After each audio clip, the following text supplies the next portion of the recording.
नमस्कार। हकीकत में मैं राकेश वर्मा आप सभी का स्वागत करता हूं।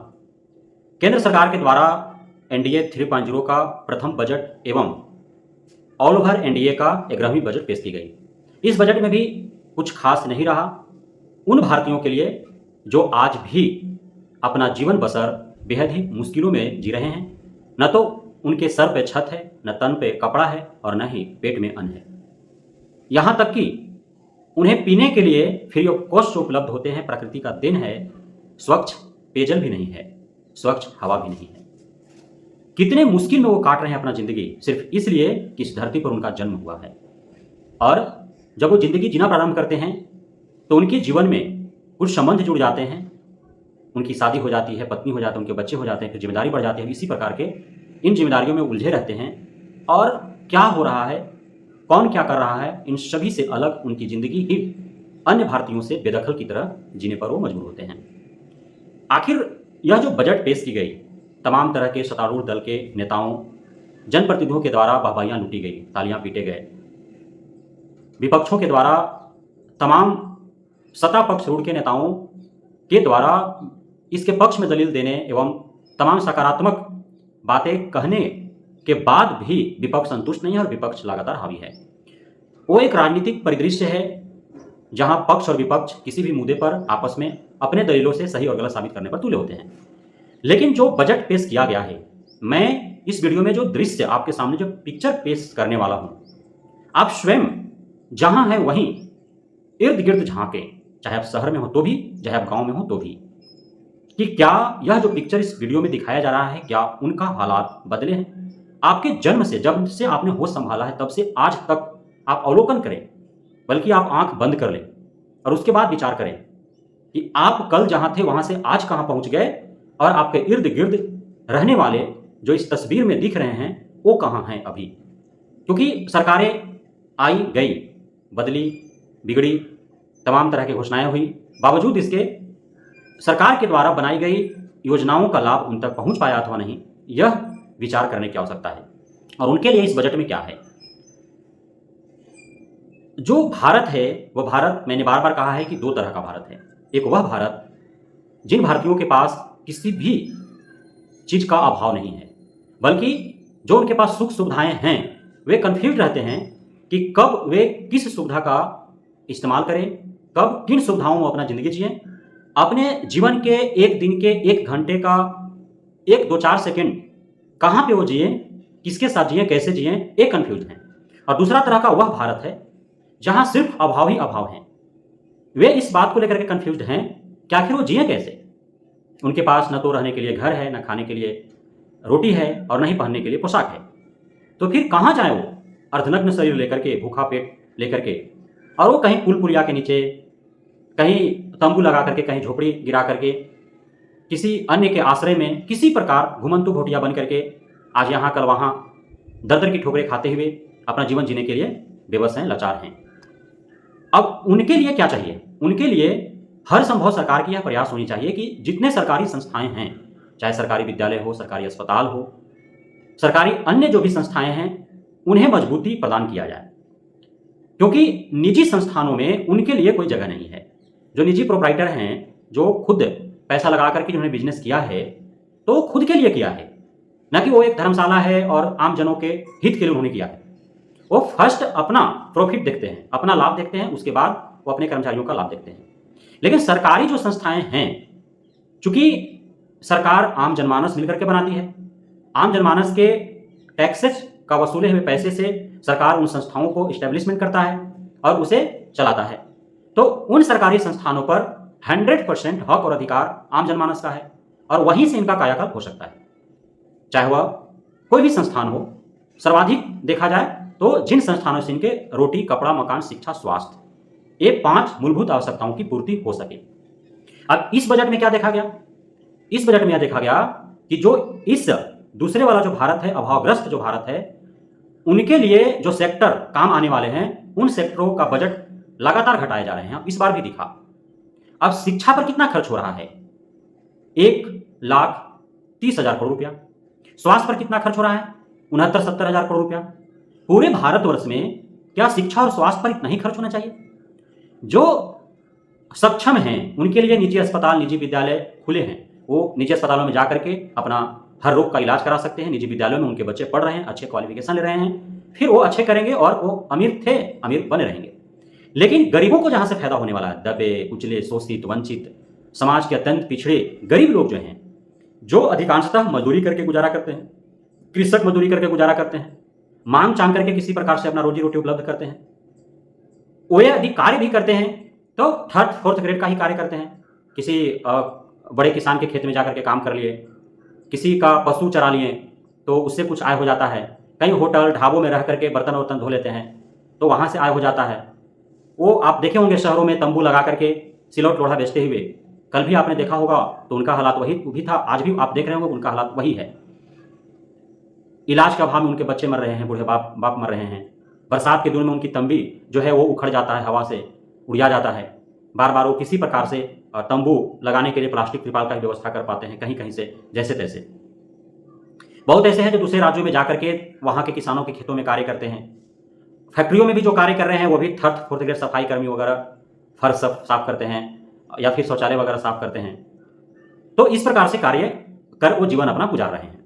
आखिर सरकार को यह ध्यान देना होगा, यह संज्ञान लेना होगा कि उनके लिए वो क्या, कि अब तक वो क्या कर रही है जो उनका हालात नहीं सुधर रहे हैं। क्यों आखिर अमीरी और गरीबी के बीच इतना खाई बढ़ते जा रहा है। आज बारंबार आप रेलवे एक्सीडेंट देख रहे हैं, इसके पीछे का मूल कारण क्या है? रेलवे में कर्मियों की कमी। पिछले कई वर्षों से भर्तियां आई नहीं है तो रेलवे में कर्मचारियों की कमी है और रेल का विस्तार लगातार हो रहे हैं, भीड़ बढ़ते जा रहे हैं, तो उसको संचालन हेतु पर्याप्त संख्या में कर्मचारियों की आवश्यकता है जो सरकार ले नहीं रही, भर्ती नहीं कर रही है। तमाम तरह की घटनाएं जो घट रही हैं उसके पीछे मुख्य रीजन यही है कि वहां पे कर्मियों की कमी है, सही से मैनेज नहीं हो पा रहा है। जबकि जनसंख्या लगातार बढ़ रहे हैं, बेरोजगारी लगातार बढ़ रहे हैं। ऐसा नहीं है कि योग्य लोगों की कमी है भारत में, हर कार्य के लिए यहाँ पे योग्य हैं, लेकिन सरकार की तलाश हो तब ना, सरकार उन्हें ले तब तो। सरकार चाहती ही नहीं है कि सरकारी संस्थानों का उत्थान हो, क्योंकि सरकार को पता है कि सरकारी संस्थानों में अधिकांशतः कौन लोग जाएंगे? गरीब तबके के ही लोग जाएंगे, क्योंकि सरकारी नौकरी के पीछे तो यही भागते हैं, मिडिल क्लास फैमिली, गरीब फैमिली। जो बड़े बड़े बिजनेसमैन हैं, उद्योगपति हैं, नेता मंत्री हैं, बड़े बड़े अधिकारी पदाधिकारी हैं, उनके बच्चे तो भारत के साथ साथ दूसरे देशों में वो निजी कंपनियों में जॉब ढूंढ रहे हैं जहां उनको पैकेज मिल सके सालाना लाखों करोड़ों का, तो वो सरकारी संस्थानों में नौकरी करने के पीछे क्यों भागेंगे? तो इसलिए अब चूंकि प्रभुत्व जो है भारत के ऊपर वो उन्हीं तबके का है जिनकी सोच बड़ी है, जिनके परिवारजन देश विदेश में पैकेज पर काम कर रहे हैं, खुद मर्सिडीज कारों में, BMW कारों में घूम रहे हैं, तो वे झोपड़ी नुमा, झोपड़पट्टी, स्लम एरिया में रहने वाले दबे कुचले, शोषित, वंचित, गरीब किसान मजदूर के बारे में सोचेंगे कैसे? उनकी विचार कैसे आएगी? उन तकलीफों को उनको पता क्या है, उनके बारे में सोचेंगे? यह सबसे बड़ा सवाल है। आप देख पा रहे होंगे आज भी बहुत ऐसे इलाके हैं जहां पे आज से दशकों पूर्व जब कोई बीमार पड़ता था किसी परिवार का परिजन, तो खाट पर टांग करके अस्पताल किसी तरह पहुंचा पाते थे या फिर रास्ते में उनकी मृत्यु हो जाती थी, और आज भी ऐसे हालात बरकरार हैं। आप देख पा रहे हैं सरकारी विद्यालयों के हालात, पठन पाठन वहां पे किस प्रकार हो रहे हैं, कितना गुणवत्तापूर्ण है, किस ओहदे किस दर्जे का हो रहा है। चट्टी बाजारों, चौक चौराहों पर जो 4 कमरों में सिमटा हुआ 100-200 रुपए लेकर के पढ़ाने वाले जो निजी विद्यालय हैं, उनसे भी बदतर स्थिति सरकारी विद्यालयों का है। और यह बदतर स्थिति शिक्षकों की वजह से नहीं है, यह बदतर स्थिति सिस्टम की वजह से है, क्योंकि सिस्टम ही ऐसा बना करके रखा गया है। इतना करप्शन है जिसका कोई हिसाब नहीं है। अब सरकारी अस्पतालों का हालात आप देखें, सरकारी अस्पतालों में जब आ जाएंगे तो 4 व्हीलर गाड़ी कितना आपको लगे हुए मिलेंगे? कितने सूट बूट वाले वहां पे मिलेंगे? नहीं मिलेंगे ना। वहां पे किसी तरह अरेंज करके ऑटो से जाता है लोग, किसी तरह ठेला वगैरह से जाता है लोग, टांग करके पहुंचाया जाता है लोगों को। वो कौन होते हैं? गांव में रहने वाले या फिर शहरों के नजदीक छोटे कस्बों में रहने वाले गरीब परिवारजन के ही परिजन होते हैं। अब वे सरकारी अस्पतालों में जाएंगे इलाज कराने के लिए, बड़े लोगों की बड़ी बात, वो बड़े बड़े डॉक्टरों के पास जाएंगे, निजी अस्पतालों में जाएंगे, वो उनके पास पैसे की कमी नहीं है। भले ही सरकारी डॉक्टर ही प्राइवेट में जाकर के इलाज क्यों ना करता हो, उसी डॉक्टर से इलाज करवाएंगे, लेकिन प्राइवेट में जाएंगे, सरकारी में नहीं जाएंगे, क्योंकि उनके पास पैसा है। सरकारी में कौन जाएंगे? झोपड़ी में रहने वाले, गांव में रहने वाले, छोटे कस्बों में रहने वाले। अब सरकार को पता है कि उनका उत्थान क्यों करना है। यदि उनका उत्थान कर दिए तो फिर ये जो प्रोप्राइटर हैं, ये जो निजी कंपनियां जो चल रही हैं, उनको मजदूर कहां से मिलेंगे? तो सरकार गरीबों को गरीब रखना चाहती है, सरकार मजदूरों को मजदूर रखना चाहती है।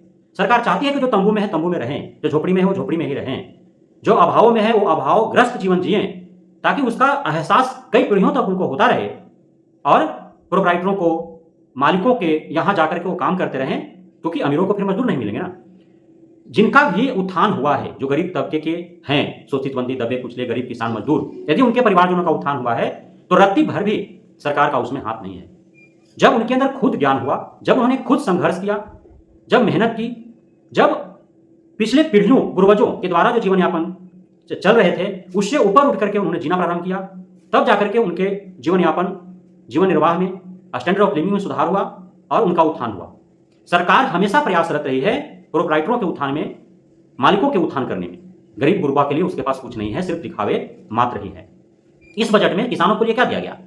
आप नेचुरल फार्मिंग का आपने बढ़ावा दे रहे हैं, आप बागवानी का बढ़ावा दे रहे हैं, तो इससे तो बड़े बड़े लोगों को ही, अमीर जादों को ही फायदा होने वाला है। गरीब किसानों के लिए आपने क्या दिया? क्या उनका दुगना आय आपने किया? क्या उनको मिनिमम सपोर्ट प्राइस का लाभ आपने दिया? नहीं दिया ना। जिसकी उनको मांग थी आपने दिया नहीं, तो किसान नाखुश हैं। क्या उनका कर्ज आपने माफ किया? नहीं किया ना, किसान नाखुश हैं। आपने सरकारी विद्यालयों में पढ़ने वाले छात्र छात्राओं के लिए, सरकारी विद्यालयों का उत्थान के लिए, शिक्षा, सरकारी शिक्षा व्यवस्था में सुधार के लिए, सरकारी शिक्षा व्यवस्था के सुदृढ़ीकरण के लिए आपने क्या किया? पूरे भारतवर्ष के शिक्षा पर आप क्या खर्च कर रहे हैं? मात्र 1.25 लाख करोड़ रुपया। इतना भर से पूरे भारत भर के शैक्षणिक संस्थानों के हालात सुधर जाएंगे। सभी शिक्षकों को परमंथ उनको वेतन मिलना आरंभ हो जाएंगे, सभी को पेंशनर मिलने लगेंगे, सारे सुख सुविधाएं विद्यार्थियों को मिलना आरंभ हो जाएगा, सरकारी विद्यालय में पढ़ने वालों को। क्या नौटंकी बना रखे हो?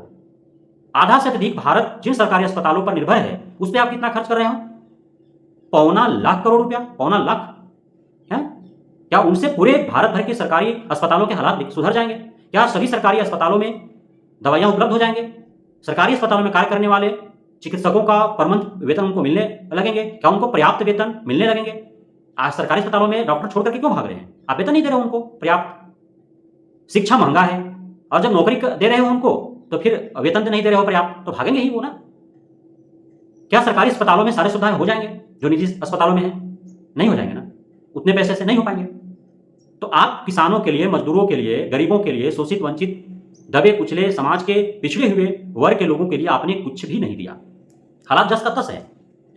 आज के 10 वर्ष पूर्व जब 2014 में आप आए थे तब भी वो तंबू में रह रहा था, उसको पीएम आवास नहीं मिला। वो आज भी आप जब गुजर रहे होंगे जिन शहरों के रास्ते से, उस शहरों के दोनों किनारे पर तंबू लगा करके आज भी वो सिलौट लोढ़ा बेच रहे हैं, आज भी उसी हालात में है। आप जो कई करोड़ सरकारी आवास देने की जो आप दावा करते हैं, वादा करते हैं, आखिर वो कहां जा रहा है? किनको मिल रहा है? उन्हीं को मिल रहा है अधिकांशतः जो सक्षम है 2 कमरा बनाने में, उन्हीं को आप 2 कमरा दे रहे हो। लेकिन जो अक्षम हैं, दर दर की ठोकरें खाने को मजबूर हैं, जो पुलिया के नीचे तंबू गाड़ करके किसी तरह अपना जीवन यापन जी रहे हैं, उनको कहां अब तक घर मिले हैं? भारत की राजधानी दिल्ली में लाखों लोग पुल पुलिया के नीचे या सड़कों के किनारे तंबू लगा करके या फिर छोटे कस्बों में, स्लम एरिया में झोपड़ी लगा करके वो रहने को मजबूर हैं। आपने किनको पक्का का मकान दे दिया? कितनों का आपने उत्थान कर दिया? तो किनका, किसके लिए आपने बजट लाया है? क्यों कोई भी संतुष्ट नहीं है और आप सिर्फ पीठ थपथपा रहे हैं, खुद का ही खुद से वाहवाही लूट रहे हैं। आप जो कर रहे हैं उसका परिणाम उस भारत पर दिखना चाहिए जो भारत के लोग अभावग्रस्त हैं, अभाव में जिंदगी जी रहे हैं, जिनके पास न तो तन ढकने के लिए कपड़ा है, न सर ढकने के लिए छत है, न खाने के लिए अन्न है। आज भी पूरे भारतवर्ष में रोजाना 20 से 25 करोड़ लोग भूखे पेट रात गुजारते हैं, भूखे पेट सोते हैं। ऐसा मैं नहीं कह सकता हूं कि भूखे पेट किसको नींद आएगा। आज भी कई करोड़ लोग घास पात खाने के लिए मजबूर हैं, किसी प्रकार से चिड़िया चुरूर मार करके खाने के लिए, किसी प्रकार वो अपना जीवन निर्वाह करने के लिए मजबूर हैं। आज भी कई करोड़ लोग रोजाना मर रहे हैं,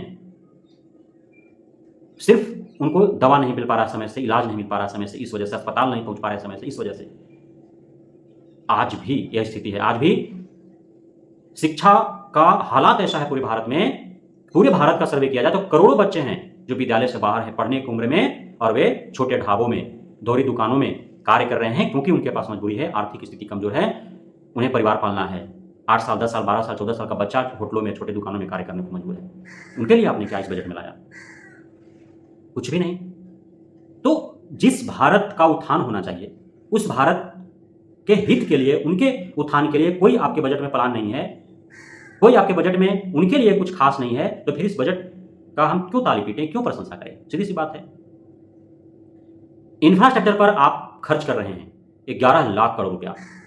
उस इंफ्रास्ट्रक्चर से उन तंबू में रहने वाले, सड़कों के किनारे, पुल पुलिया के नीचे रात गुजारने वाले उन 20 करोड़ जो रोजाना बिने बिना खाए हुए रात गुजारते हैं, उनके लिए, जो कुपोषण की शिकार है करोड़ों बच्चे, उनके लिए, जो दवा के अभाव में, इलाज के अभाव में लाखों जो मर रहे हैं, उनके लिए, जो अस्पताल नहीं पहुंच पा रहे हैं, उनके लिए क्या इसमें प्रावधान है आपका? उनके लिए क्या बजट है आपका? जो आज करोड़ों बच्चे स्कूल से बाहर हैं, करोड़ों ड्रॉप आउट हो रहे हैं प्रत्येक वर्ष, उनके लिए क्या व्यवस्था है? उनको आप कैसे रोकथाम करना का प्रयास कर रहे हैं? क्या उनके लिए बजट है? इन चीज़ों पर जब ध्यान ही नहीं है सरकार का, तो फिर इस प्रकार के बजट का कोई लाभ नहीं है। इनका विकास हुआ था, उन्हीं का हो रहा है, उन्हीं का हो रहे हैं और उन्हीं का होते रहेंगे। जो अभाव में थे वो आज भी अभाव में हैं, उन पर किसी प्रकार का कोई प्रभाव नहीं है। इसलिए इस बजट का कोई मोल आधे से अधिक भारतीयों के लिए नहीं है। और जब तक उनके लिए नहीं होगा तब तक हम तालियां नहीं पीट सकते हैं, चाहे सरकार जिसकी भी हो, बजट कोई भी लाए। जब तक उनको फायदा ना पहुंचे तब तक इस बजट का कोई लाभ नहीं है।